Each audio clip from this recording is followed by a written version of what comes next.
I kind of want a quiz. Yeah. Or just that's a good idea. Yeah, group quiz. In real life, we'd ask our we would collaborate and laugh.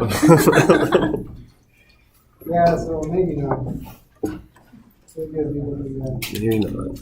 Then I just bring a worksheet. Alright, so a couple of things on the plan is as follows. As you guys know, there is the presentations that are going to be next week. Right? So it's gonna be on Tuesday and Thursday. Right? So I'll talk a little bit about that right now. The other thing is the final exam. The final exam is going to be on Thursday, the week of finance. Right, so far what our teacher time. Let me know by email if there's an objection to having a 305 or 450 or something. I don't know if someone works or has it planned already for whatever reason. Then I figure out. I need to find out if the room is available at 3. If not, then we are stuck at 3:30. Then I'll find someone else to come at 5 and then just pick it up from you. Perhaps I have to go to another exam. I think at 5. I don't know when they will do. But yeah, so that's the idea. So as far as the exam is basically going to be, as I mentioned to maybe a couple of years earlier, like 60-65% synthesis. Right, so you can definitely expect the same format that we've seen on the exams and quizzes, but it's going to be on synthetic aspects, right? Then the other part, the other 35-40% will be on basically what we've done as far as maybe conformation, structure, tables, TM values, and that's it. So it's not cumulative, right, in the sense that this exam will focus on just the nucleic acids, right? So it's just it's not a real final per se, it's just an exam of this last trimester that we have. Third part of it. All right? Are there any questions as far as the exam, what's going to cover? Because I don't envision, I will still have all of these hours next week, as usual. And then also, if you need time or have any questions in preparation for the exam, right, certainly come. But after Thursday's class, basically the presentations are going to take the whole period, both Tuesday and Thursday. So we won't have too much time to discuss anything, right? So Thursday is the last thing probably I will discuss about the exam. If there are any questions, bring them up on Thursday. Or regarding the exam, regarding grading, anything that's on your minds regarding this. Okay, so then the other thing is, so basically presentations.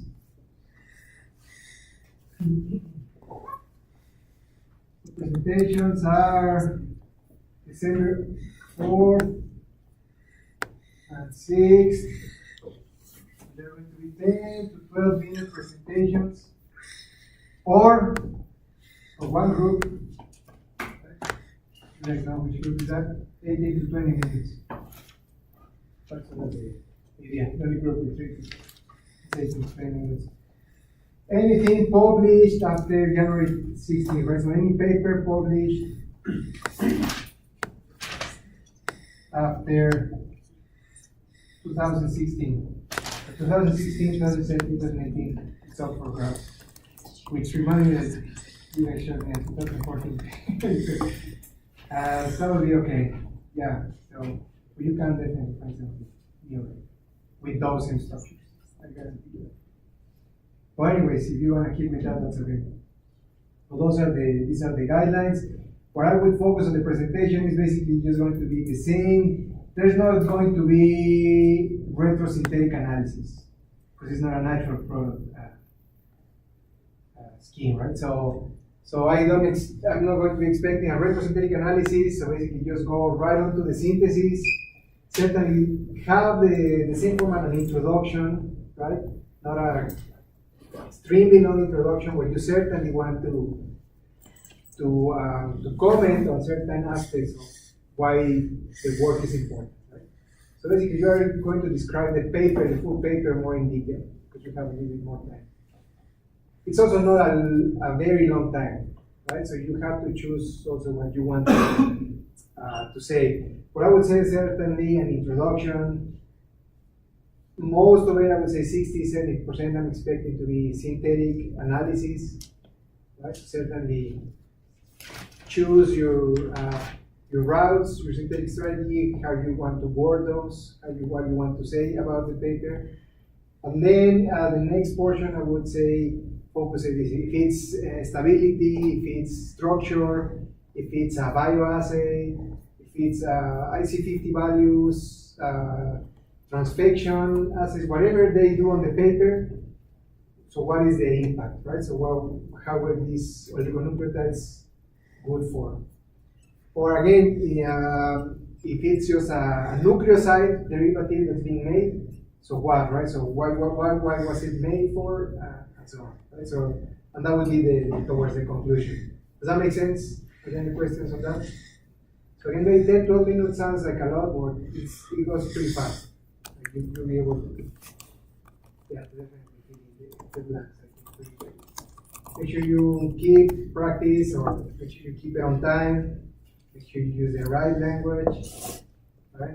So, yeah. Don't try to fit in too much on your slides. Right? Remember, this is the first time most of us have seen these papers. I mean, you send me the papers, and I just look through. I just browse. I don't read them or anything. So unless I can read them already. So it's the first time everyone is looking at your presentation.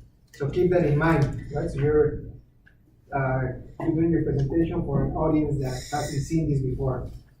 At least I say that because on the second presentations overall, I think a common aspect was either putting too much or just started saying like a lot of like one synthetic scheme. One step is like 4 steps. You just went like, okay, there's basic oscillation, then there's this, then there's this, then this annihilation, then they go on to the next step. And then, at least I was trying to catch up with all of you guys, or struggling to catch up to what you guys were describing on each step. Right? So, breathe in, take your time. If you don't have enough time to cover something, then just don't cover it, right? You choose your things carefully and make sure you go into detail, right? And then, is that clear? Take your time on that. Okay, are there any other questions regarding the presentations? Yes. Will we know if we're going on 436 prior? Yes, so I have numbers. Yeah.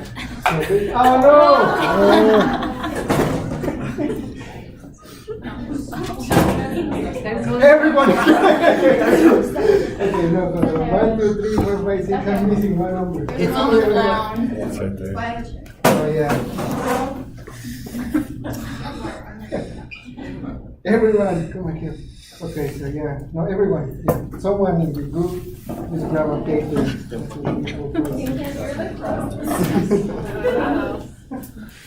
Yeah, and so basically, so there are 7 groups. So the first day, we're going to do four groups. The second day on Thursday, 3 groups, and they will leave hopefully early. Then we should do this the group with 3 people. You guys are one? Yeah. Wait, so how many? What did you just say? Yeah. More time. Now let's just keep it like this. We're doing three groups a day, First order. or 4 groups a day. 4 groups one day, 3 groups the next day. So we'll see how we do on Monday after you guys. But you guys are longer. So most guys, you guys need to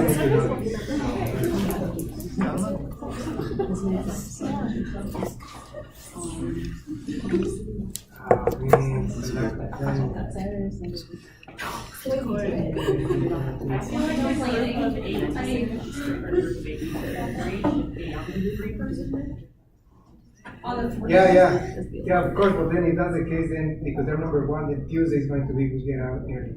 It's okay. All right, so then. Wait, Okay, so groups 1, 2, and 3. So who's 1? 1, 2, 2, and 3, and 3. So you guys go on Tuesday. And then 4, 5, 6, 7 on Thursday. All right? Yeah, we're doing that. It's great. Yeah, so 1, 2, and 3 on Tuesday, 4, 5, 6, 7 on Thursday. All right, so next thing I wanted to cover is basically about aptamers and kind of a couple of questions about aptamers, just very briefly. Aptamers, you see a very much a definition where it's basically a substructure. What was that? Oh, oligomer. That is necessary to bind to their cognate ligands, connect ligand. Second round and other things. So one example is, for instance, the pre-Q1 aptamer. It's a pretty nice example because there are crystal structures, solution NMR structures, and a lot of studies based on this aptamer. And I'll tell you a little bit why. So you can look at this and this. Reference. Bio is 2007, 14.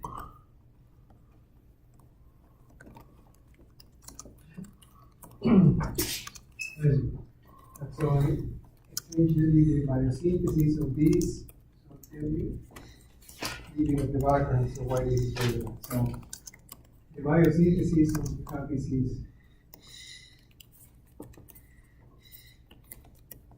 BTP. There are a few enzymatic steps. Something that looks like this.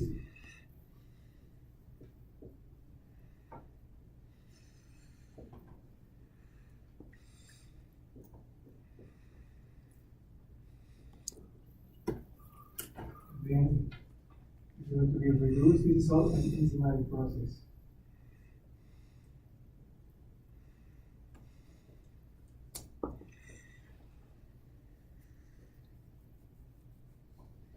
I can't remember exactly, but you can probably find this on this paper. And so from here, this is pre-Q0. This is pre-Q1. So in this particular case, we need this.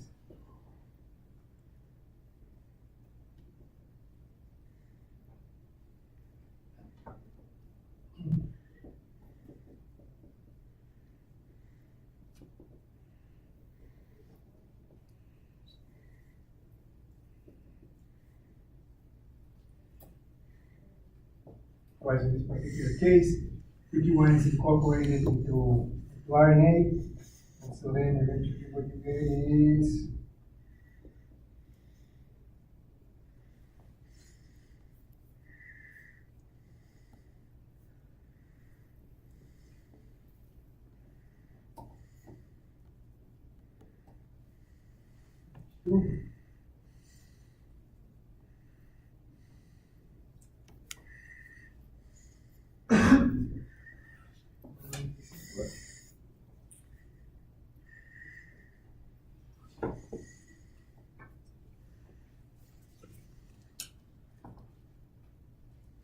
and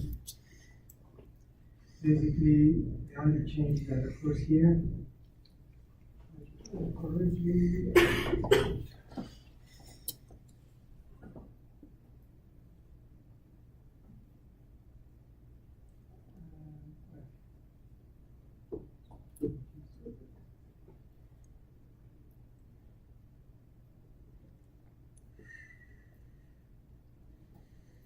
Run out of space, but it's exactly the same. The only thing that's changing is that it's eliminating the phosphate.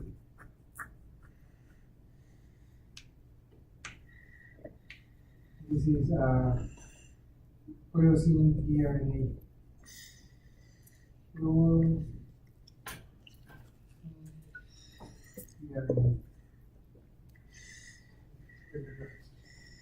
And so basically this is the biosynthetic analysis, and because this is pre-Q1, so we're going to talk about the aptamer for pre-Q1 very briefly. You can look at the sequence if you go into any of this paper particularly. But basically, what occurs is, I'll tell you this basically is a good example of an aptamer essentially. So the aptamer in this particular case is 34 nucleotide long nucleotide, and it binds to a hairpin that looks something like this. It has a tail here. This is the nucleotide, and then in the presence of pre-Q1, it actually goes into a pseudonode. So these folds here, and then pre-Q1 is going to be bound here to a few nuclear bases here. So in this particular case, the example is as follows, right? So what happens? So pre-Q1 is the small molecule. This is the small molecule here. Is pre-Q1. Right? So in this case, this particular RNA, which is 34 nucleotides long, is called the aptamer. So this aptamer, in the presence of pre-Q1, folds from a hairpin to a pseudonode. In fact, it comes up between the pseudonode and it just tightens in the presence of pre-Q1. So what occurs is that it selects specifically for one particular molecule. Now the aptamer, this 34 nucleotides, is the section of a riboswitch, so a very, very long RNA that has a variety of different functions. Within this very long RNA, so biologically, you can synthetically make this, and then use this for certain studies and to study this aptamer. Of course, the riboswitch is very, very long, so this is just a fraction of that riboswitch that's in charge of basically, or it's thought to be its function to select, to get the pre-Q1, so basically grabs on the pre-Q1 and then incorporates it into another RNA, so that eventually you have your curiosity RNA. This is one of the natural recruitment modifications. It's only occurs in bacteria, so you can actually see this curiosity RNA in bacteria. It's not known exactly what its function is, but we definitely know that it exists, and in bacteria it's actually not in low amounts, it's actually prevalent. So, curiosity RNA, this is pre-Q1, so this is a small molecule, again recognized by an aptamer. So the aptamer is the smallest part of an RNA or DNA that can select for a particular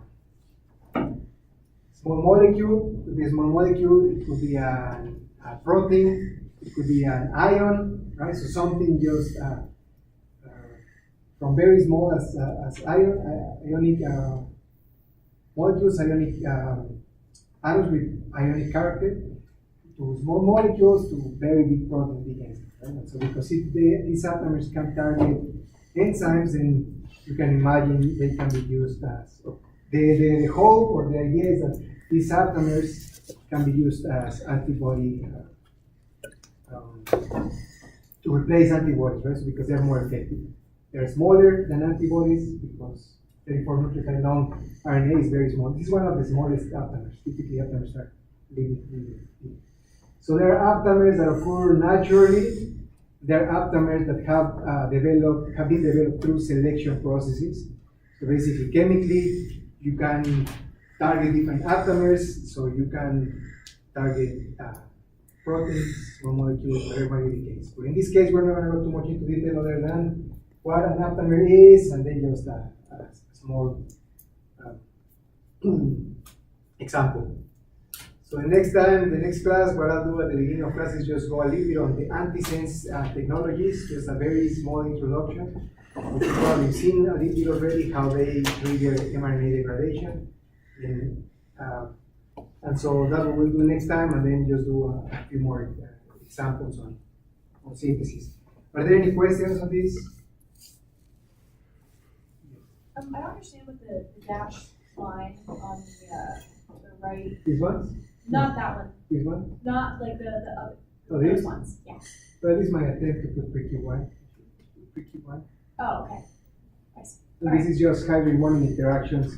So certain bases, certain nuclear bases act to be, in this particular case, be a hydrogen bonding, so they can hydrogen bond. I can't remember exactly to what, to the NH2 or to this base, and it falls into the pseudonym. So you go from a hairpin to a pseudonym.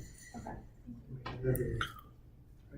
Any questions? Again, there is very brief introduction. I just briefly have a function.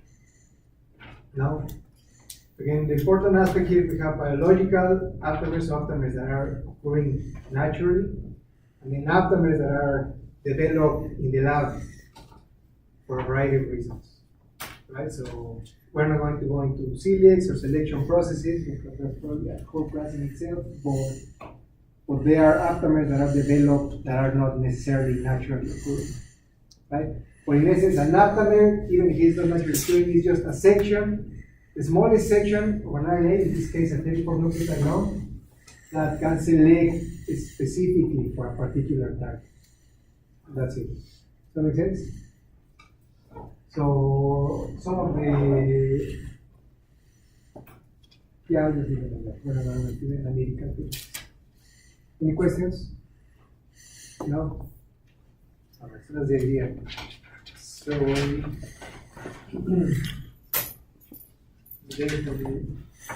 now on, so at the beginning, so for instance, if you wanted to synthesize RICI1, on the first example here, you have the synthesis of the small molecule.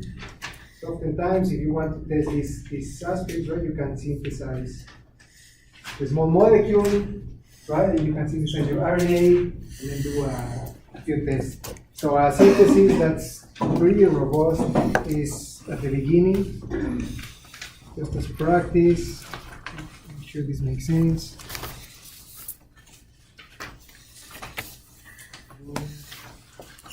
That's it, right?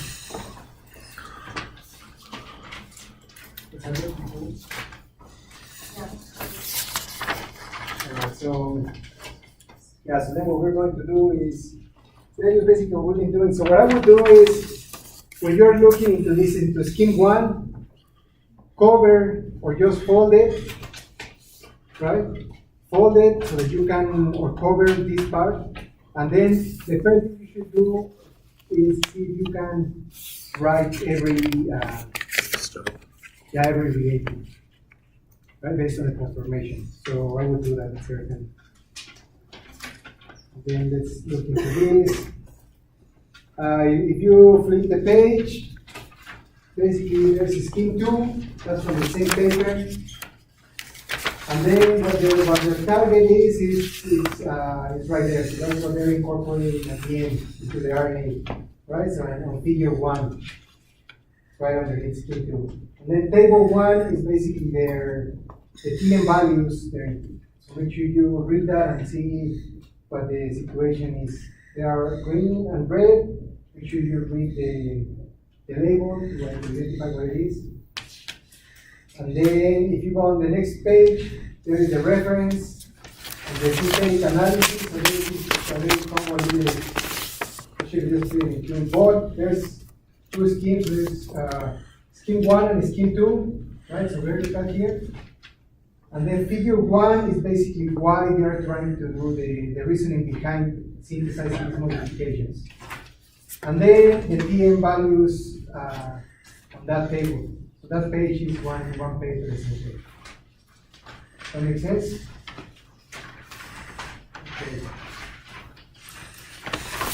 So that's what I want us to do. But before we go on to that, I want to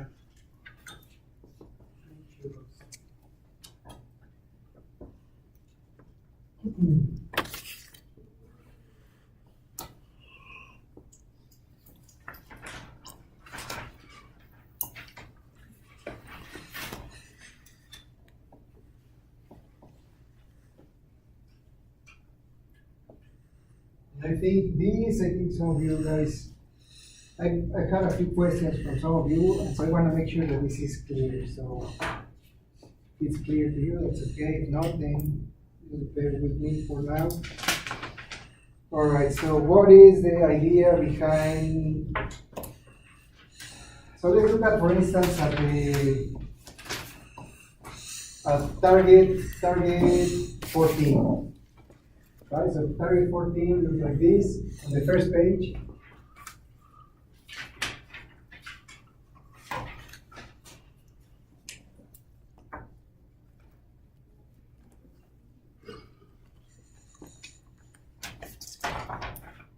Only me here.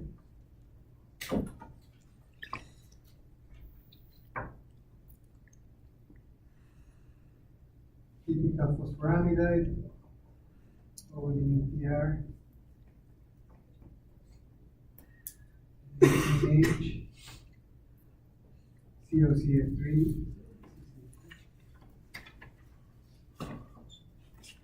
That's the target, right? So that's molecule 14. So the first question is, why do we would make phosphoramidates? Why are we interested always, like you've seen in virtually almost every paper or every scheme that we've seen, right, throughout the past a few classes, is that we're always trying to get to a phosphoramide, right? So why? What are these used for? Does it link the backbone together? Right, to make RNA essentially, right? So now what I want to get at here is the following. So essentially these you're going to put in a synthesizer, you're going to put in an instrument, and a machine that's basically just going to synthesize it. And so if you look at this, what is it that you are incorporating into the RNA? For instance, if you have let's call this X, let's say this is X, if you have an A, X, C, for instance, how would you draw them? And what are the phosphoramides that you would need? Let's assume there is no, we're not looking for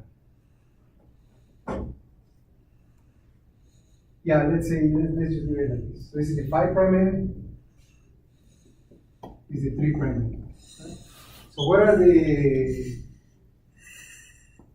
parts or the three molecules that you would need? So obviously you need A, X, C. X you already have, is essentially what you're going to put in there.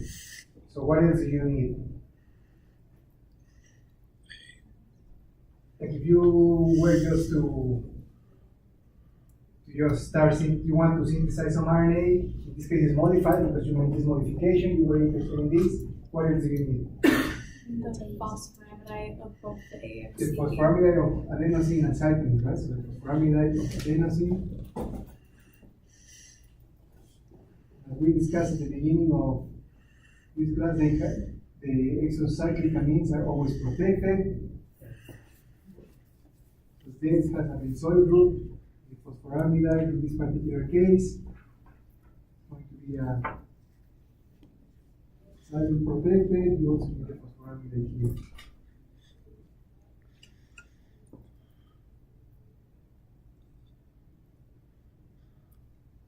Right, so that's going to be your A. What about your C? What do you need for your C? Phosphoramidite. Not phosphoramidite because that's going to be on the 3' end. So essentially, bead. what you need is the exocyclic amine also protected.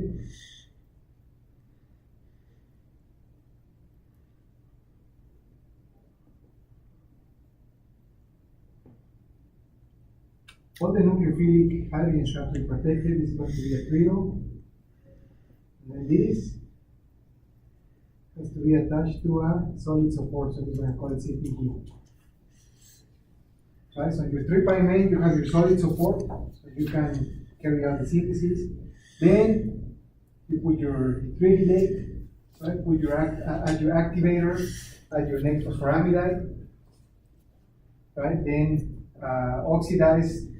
Look at the cycles that we've seen before. That's you are the second one, then in the third step, right? The tridylate at the third one. So do you build it 3' to 5'? Typically, you build it from the 3' end to the 5' end.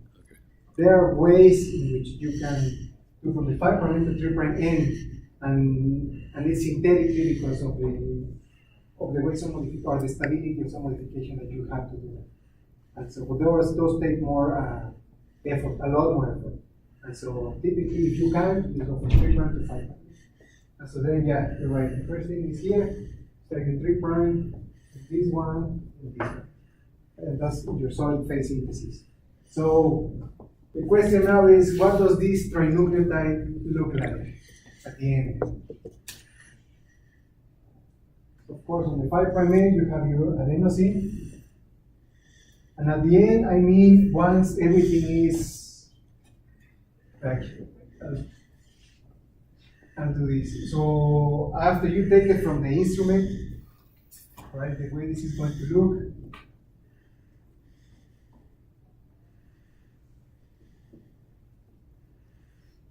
Image BZ, PBDMS,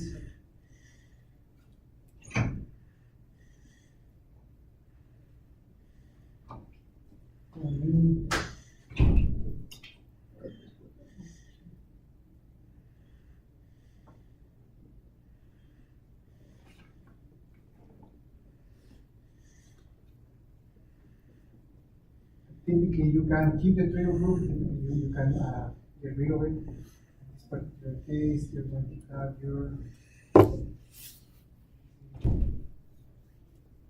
BDMS, you're going to have your uridine.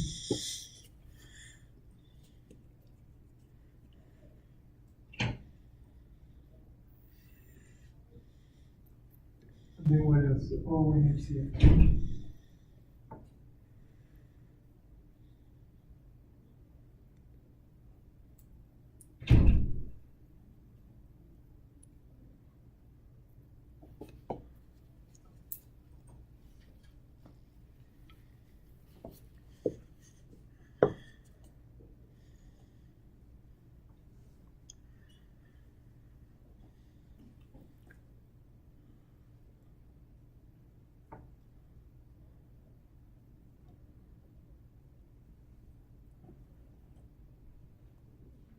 That's what it looks like as soon as you are done with the synthesis.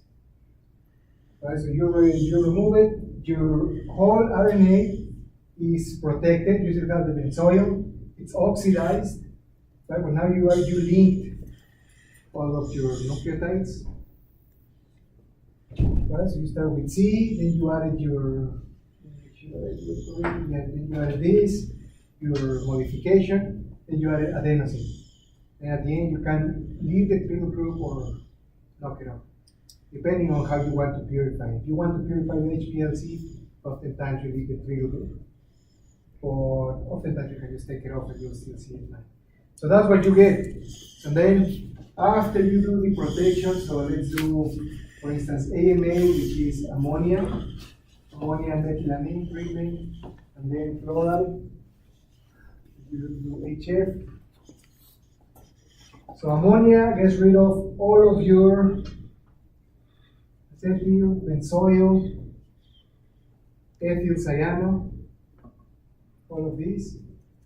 Right, that's basically the ammonia. Also clips it off the resin. Then the next step is HF to get rid of the PBDMS groups in this case. So now the question is, how does your trinucleotide look at the end, in this case?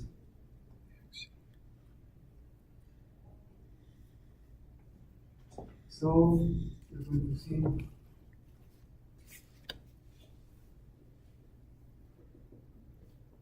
NH2, because now you have your adenosine, OH,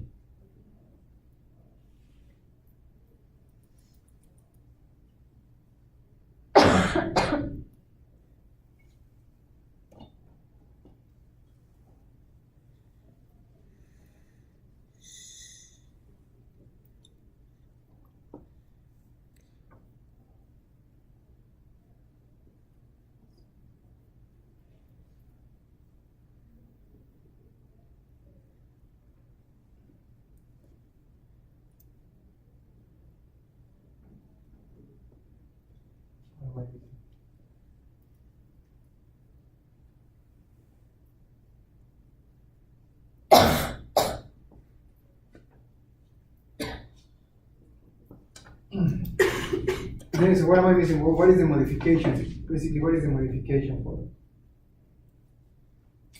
So where do they go in this particular case? If you look at the synthesis, right, so what's the deal?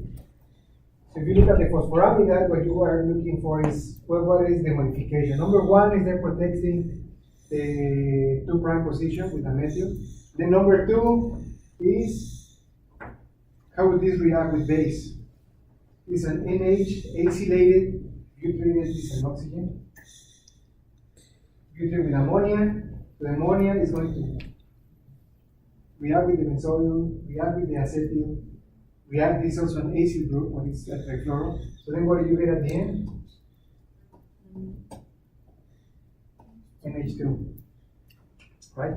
And so for instance, if you look at the page on the back,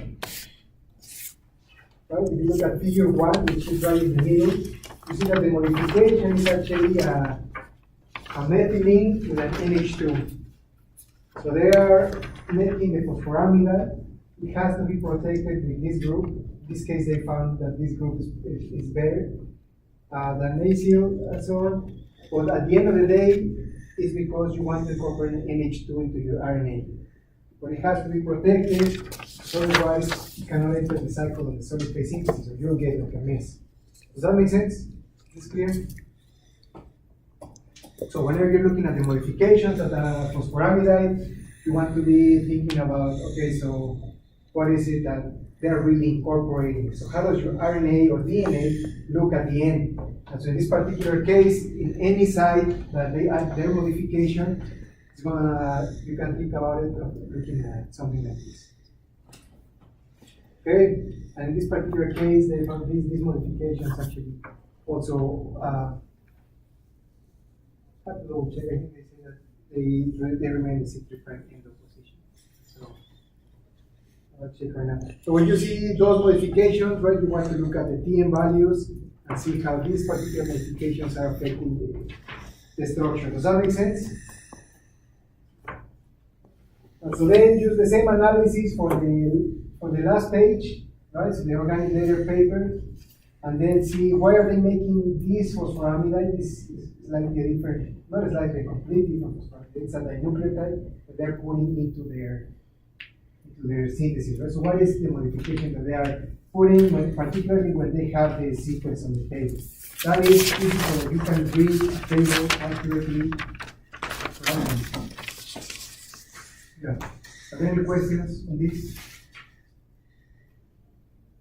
I just wanted to make sure that this is clear as far as to when we make a phosphoramidite, what is it that you're actually incorporating or even. Are there any questions? No? Make sense?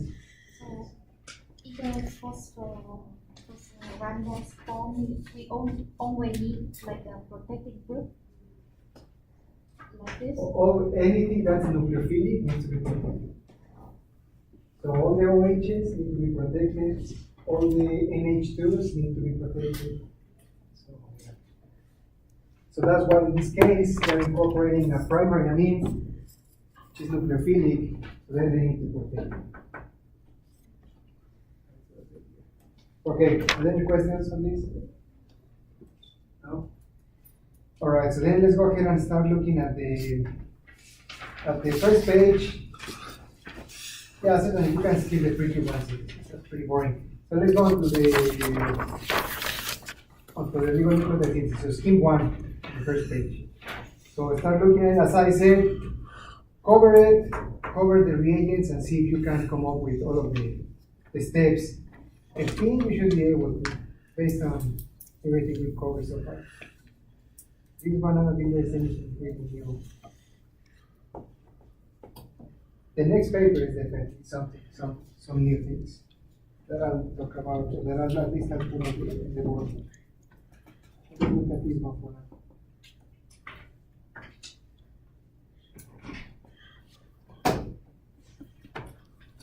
Hey, Dr. Zindis. Can I ask you a question about the table? So they modified you as you did on the board, but it lowered the melting temp. So why did they modify it? Like, what was the purpose of it? Well, that's what they're finding, right? And so, But why would you want to lower the melting temp? well, it's not With that you want to modif- lower, but basically what you want to get is why is it that they are introducing NH2? I think that's the important question here. And so, what type of activity? So, what they found or what they see is they have, like, depending on where they put this modification, they see increasing their antisense activities, so on. And so these are good oligos. How the NH2, I don't know if they know how this is actually affecting, but it's certainly in It makes it a better. in vitro, it's having a good impact, positive impact.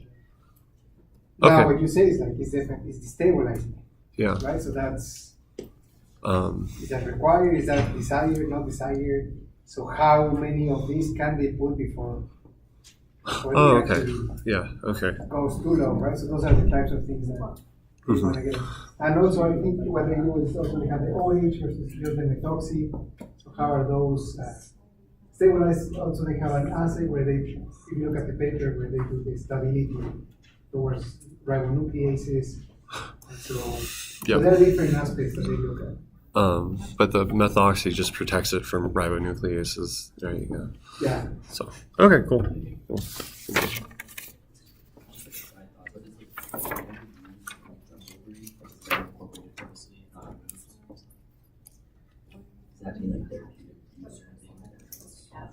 Well, the 2' fluorine. It's very common to put a fluorine in the 2' position, sometimes at the arabinose, so it will be up. And that has been found to be very effective therapeutic. Not for the liver, it has nothing to do with the liver, whereas therapeutically has been found to be very effective. And so so you'll see commonly that people try to put a fluorine here or sometimes a fluorine there just to see the effects. But for like spectroscopy purposes, like fluorine spectroscopy, is that a thing?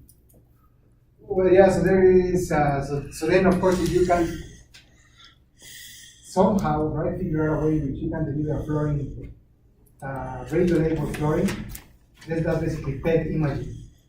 Right? So when you go to do PET imaging, they basically put something that's fluorine, radio-labeled fluorine, but the half-life is very low, very short. And so you only have a certain span time until the image can tell you the metabolism of this, whatever they're looking at. So in the oligos, something that's of interest is you find a way to put a fluorine and then fast, right? So put it as it's a medicine or whatever it is, as a delivery agent, and then you can track it. But it has to be radio-labeled fluorine.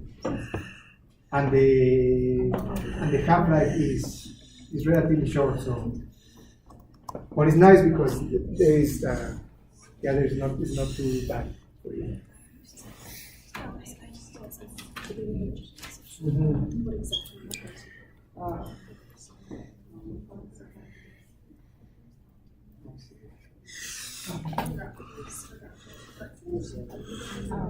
No, it's nucleophilic aromatic.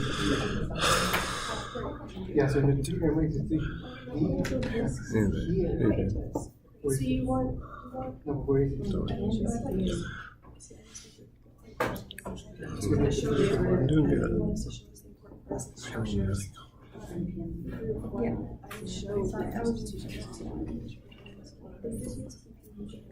Yeah, what is it? So it's because you have a minus term here, because these you bring out.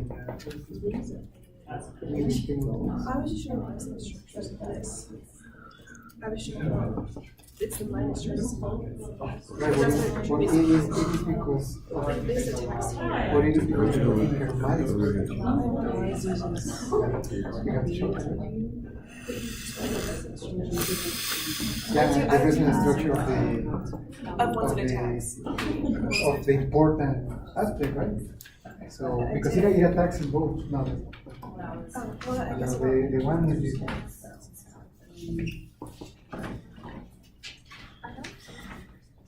You have some of these. I don't know where it is, but you have some here. You have a nucleophile back there.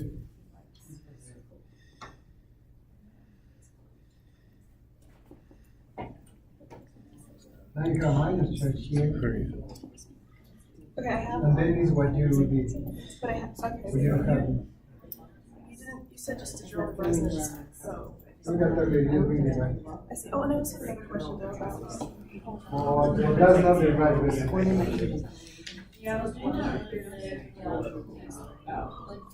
Hey, so I have a question. So I work with this fluorescent molecule here. It's called, You work with it? yeah, I have been, Okay, right? give me 1 second. Wait. So the quick one. I know you guys. But why would you put, so my PI asked this question, he said, why would you put fluorine on this thing? And do you know? Do you have an idea? Yeah, a lot of times, so when you add the fluorines, they actually tend to react differently. So sometimes they are, because fluorine can be involved in hydrogen bonding interactions. And so then it gives different reactivity, different properties, physical properties Sure. that might be desirable. And so So it would in that like particular case, I'm not sure. maybe change like the pKa of this thing or You something? can certainly change the pK, yeah. With fluorine? Yeah, okay. Because it's very electronegative. Yeah. All right, very cool. Just wasn't sure.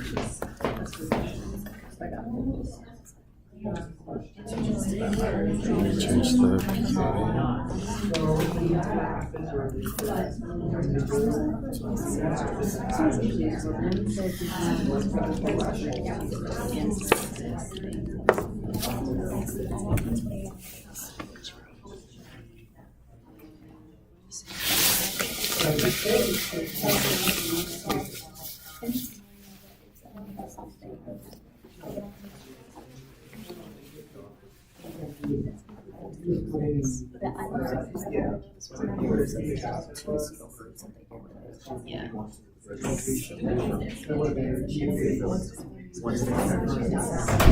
But if you, okay, in this case, you're not doing a paper, you're not looking at it, and you propose something, you say acetic acid,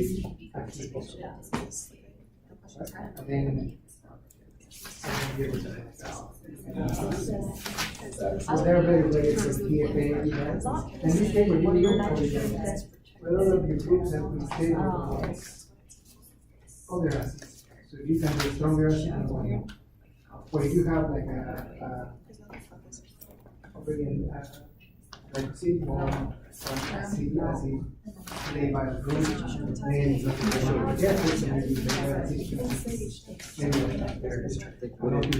Actually start going through this resonance mechanism. So the acetic acid is something predominant. Yeah. Yeah, I think the part of this one. But this has resonance conjugate acid. And then for looking at the bases, you need that. It's worth it. No, I think it's worth it. it also it's this form phosphobenzyl chloride. So I think it's just phosphobenzyl.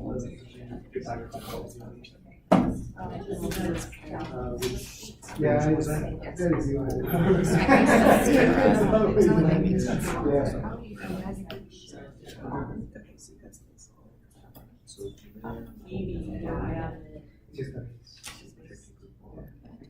To nitrogen.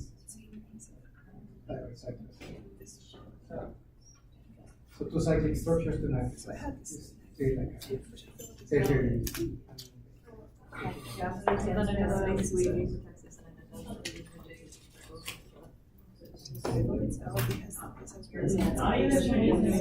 here. I think that's what that is. Okay. Oh, not the proton, not the proton. Yeah. Yeah, Yeah, that one's. That is BSA. Trying to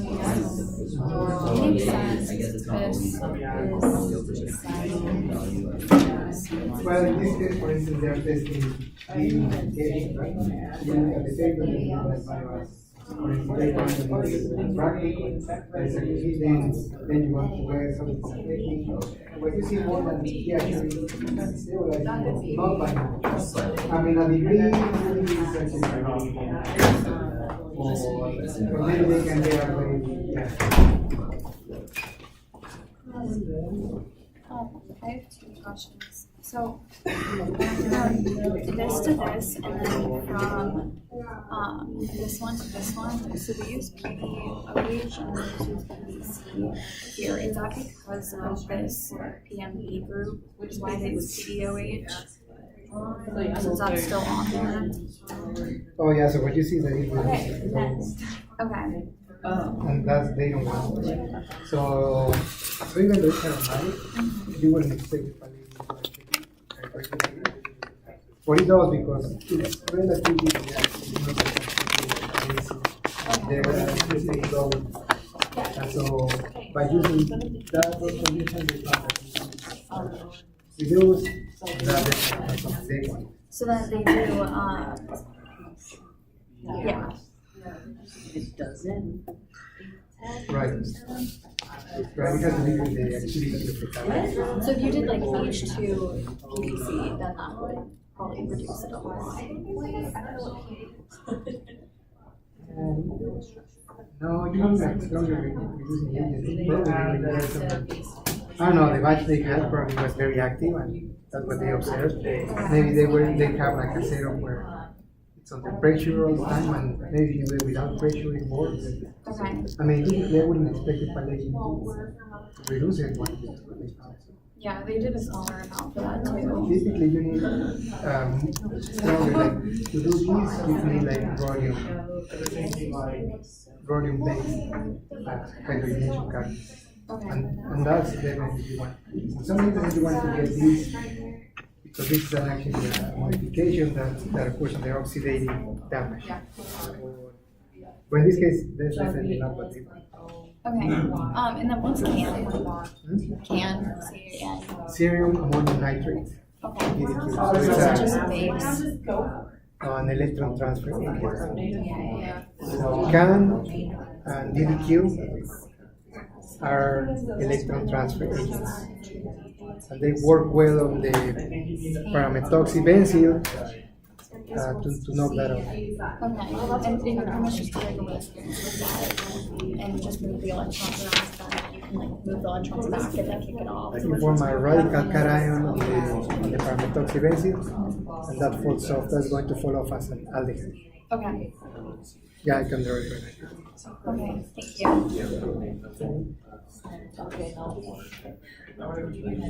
Hey, can I borrow a pen? Or a pencil? What would you rather? A pencil.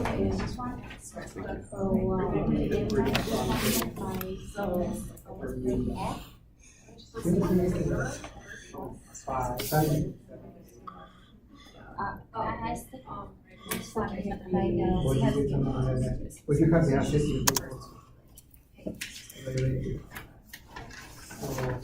Always here. Yeah, that's slightly. That's my question. How can I? No, because this is the side note, and then this is on the bottom face. Then direct, so that the nuclear rate attacks only from the top face. Oh, and with the blue, Yeah, and then once this attacks, this goes back to the acetylene. So it just stabilizes it. So that it is directing, so that it gets from the top.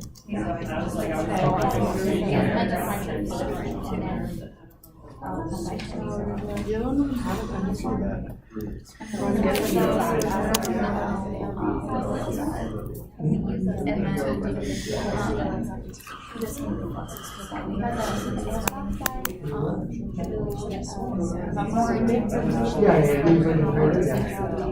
Would you use the album side to make it first and then Then you protect, and then you just need something else. I'm not saying that. The main one is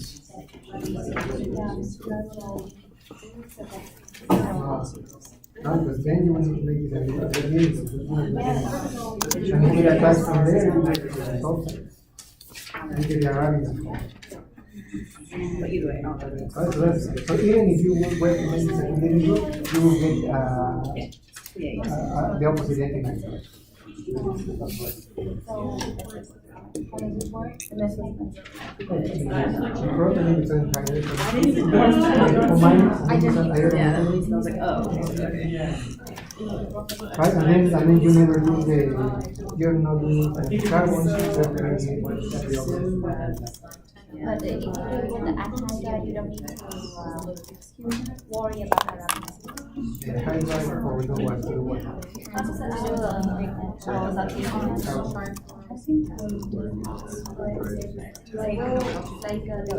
One hydride will when you get Oh, nucleophilic aromatic. right, so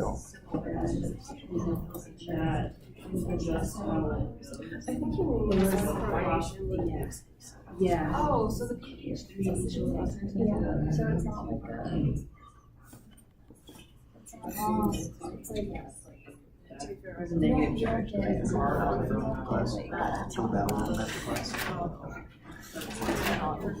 it comes back.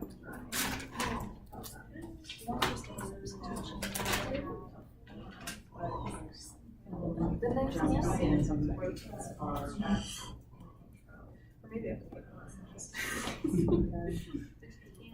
No, there's not. okay, so one thing is on for the PMB group, the parametoxy-benzyl. It looks in that particular case something like this.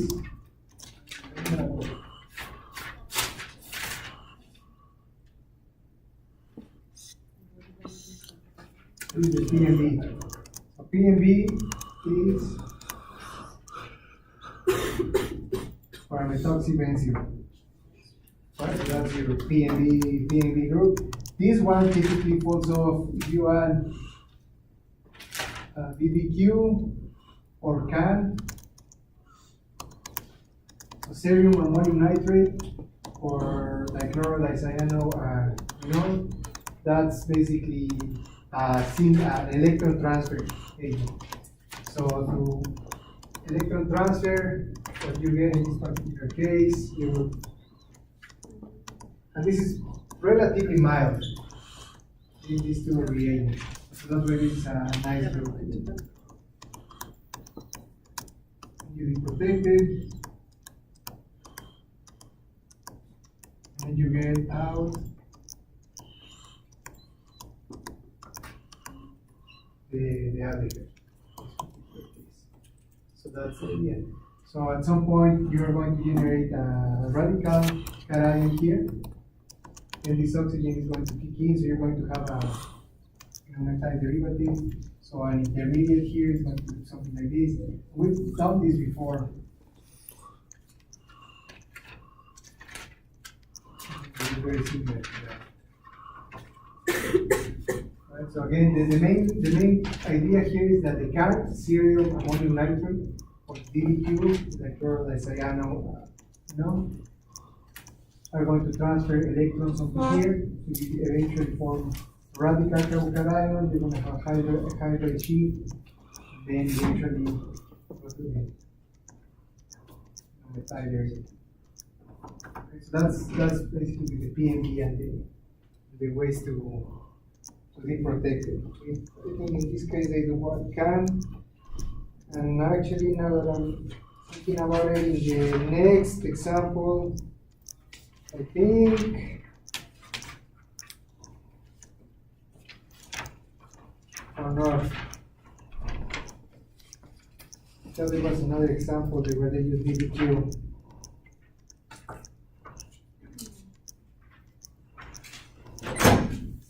Oh yeah.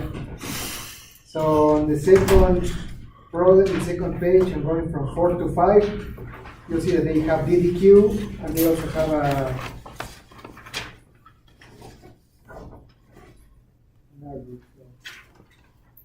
the DDQ in that particular case to get rid of the naphthyl. It's also electron transfer. Very simple. But that's the idea. Whenever you see CAN, cerium ammonium nitrate, DDQ, they are single electron transfer. So So we did reduce, this is going to be oxidized. Yeah. Okay. All right, so let me see here with them. Okay, so any questions on the first one? Let's go. So 3 to 4. So 3 to 4, what is it? They knock off the acetonide, and then acetate, right? And then in the second step is what? The usual addition of in this case, uracil, and then next step 3. Protection to basically of the which position? 3 prime Not 3 prime, Oh, just and then 3. N3. Right, because if it's 3 prime refers to the ribose. Right, so it's the N3 position. So the N3 gets protected with the PMB group. Right? So then the next step is 4. So what are they doing 4? You protect the 2 prime. The alkoxide, and then 5. Methylate. Alkylate the alcohol, right? Right, so methylate. And so another of these strategies, so remember towards the beginning of this part, there was an extra point or whatever it was, where you had to alkylate the 2 prime position, right? And notice how everything is protected, including the NH. You have to protect the NH so that this can be successful. And then the next step is what? 6 and 7. So 6, they use a reducing agent. 7 is what? Modification. Yeah, 6 is 6 modification and then reducing. So they're reducing which positions from 8 to 9 essentially. What are they reducing? What positions? And Which one? N3. 8 to 9. 8 to 9. All Where's 9? Oh, they okay. reduce that. They reduce those ones, which is which carbons? N5. C5. C5 and C6. Wait. Right, so then they probably don't want to do that, so they go instead to 7, which is 8 to 10. What do they do in 8 to 10? Protecting. 3. Yeah, so basically they're protecting the 3 position, right? So the PMB group, and then Reduce that to the the N3 to anamine with PPH3, right? So we did this, and so then after that is what? Well, 7 is reduce the amine and then protect it, right? I think we said that. So And then- why don't they use HATU in that situation? Can they use HATU? Yeah, it's probably more expensive, and this seems like a pretty straightforward. You just add your ester, write in amine, and stir overnight.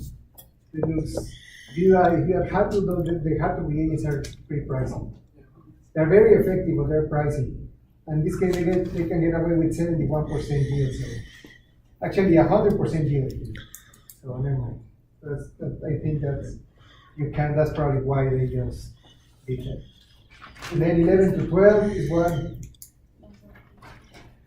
And it's a reduction. So doing I was density. on the wrong one. So getting rid of the H2. density group, right? And then 12 to 13, Protecting. 3 delay, and then 13 to 14 was feed delay. All right. Okay, so you go on the next one. The one thing that I want to remind you of is 15 to 17. What's the strategy here, 15 to 17? Where are they using that? What is the overall transformation is? They nitrogenate or they aminate. A uracil to the cytosine. Yeah, going uridine or a uracil base to a cytosine. So they go uridine to cytidine. So look at that strategy. This is common. Why didn't they just start with Cytidine from the very beginning? Maybe.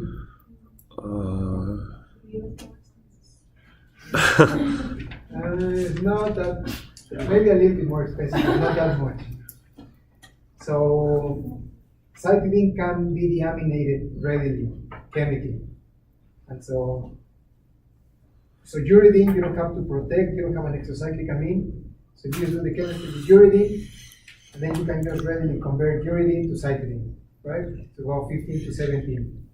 So do all of your modifications, get to 15, and then, since you already have uridine, you can just transform it to cytidine for your ready.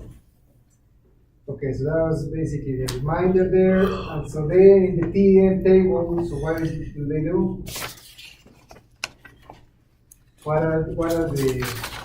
is the take-home message if you look at this table?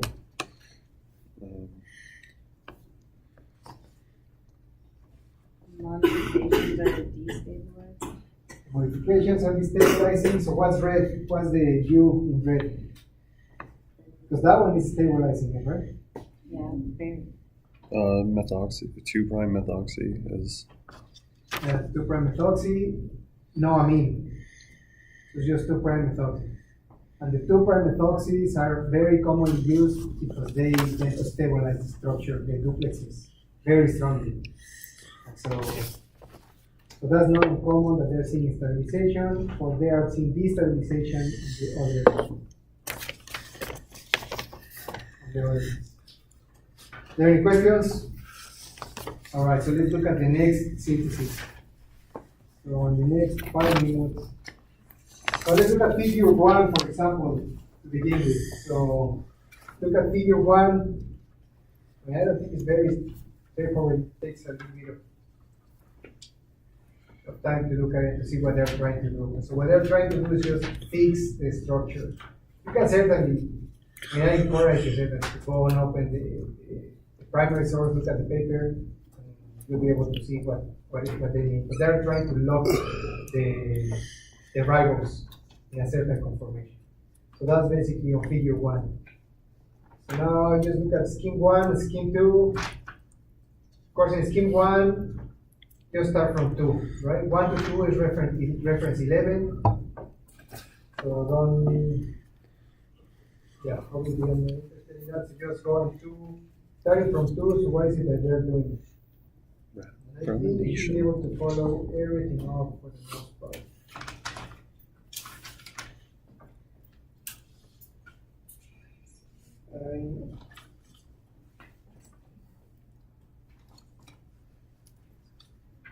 So the boron chloride,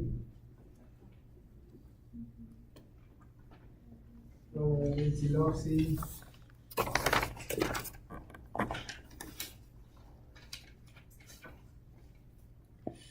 This is the bomb chloride. The bomb group is basically going to be attaching this group. This is an acetoxy. A lot like the mom group, like the methyl methoxy. This is an N-seal methoxy group. This is more labile than the mom group, so that's why they used it in this case. So look at that, see how they get rid of it. If they get rid of it here, yeah, so.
Yeah, that's what I thought.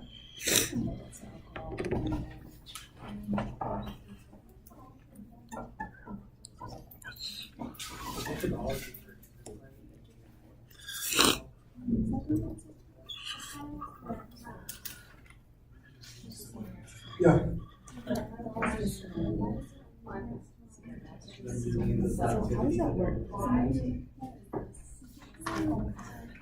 This comes in. Why was it $21?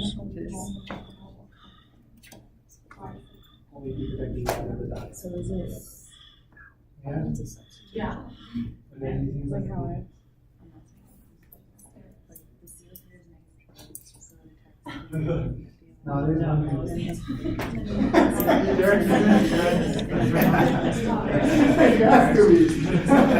No. What size? I would say the oxygen.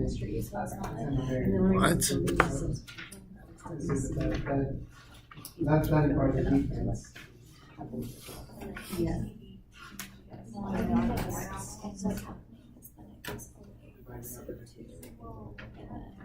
But it can, when you do it carefully, you just want to do it, you find the primary answer. Just sounding. Then yeah, that's not what I'm saying. The new answers, why is it yeah, but it decorates and then gets One experiment carefully. so. That's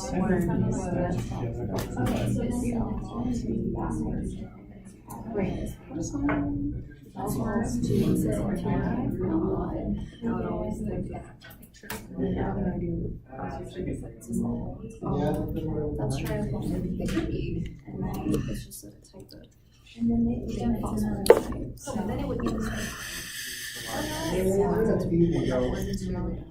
I mean, it's like that, you know, there's definitely a high ratio, because it's not the no, so it's really protected. So, you know, and I think that it's not the.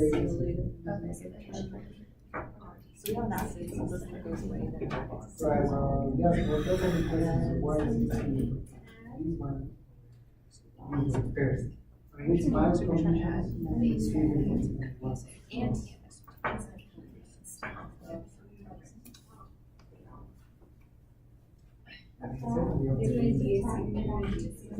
Usually like, and that is like there office. Yeah, no, I like it, when I saw it, I was, yeah, it was, because this issue.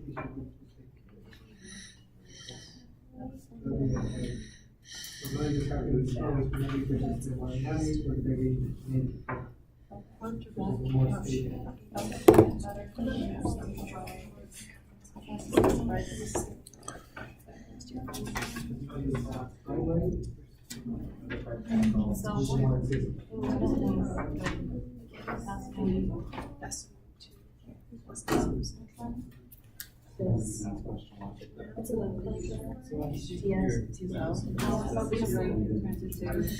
I'm saying like, I don't understand those. Oh, no, that's what Just looking for reasons. No, I just want to make sure. Just to understand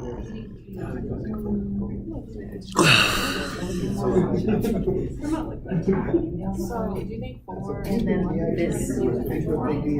Yeah, I know, that's why I was just like, why did you do that? What did you think? No, I think it's, I don't see it. So in this case, they are doing actual You see, like, I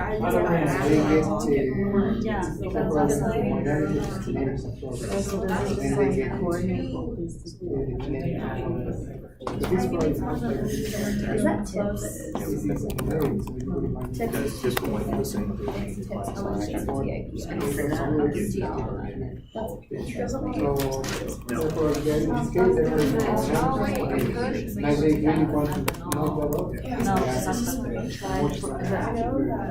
It was interesting. Yeah, this wouldn't be so. Yeah, when I said it was, what is it? Yeah, it's worse.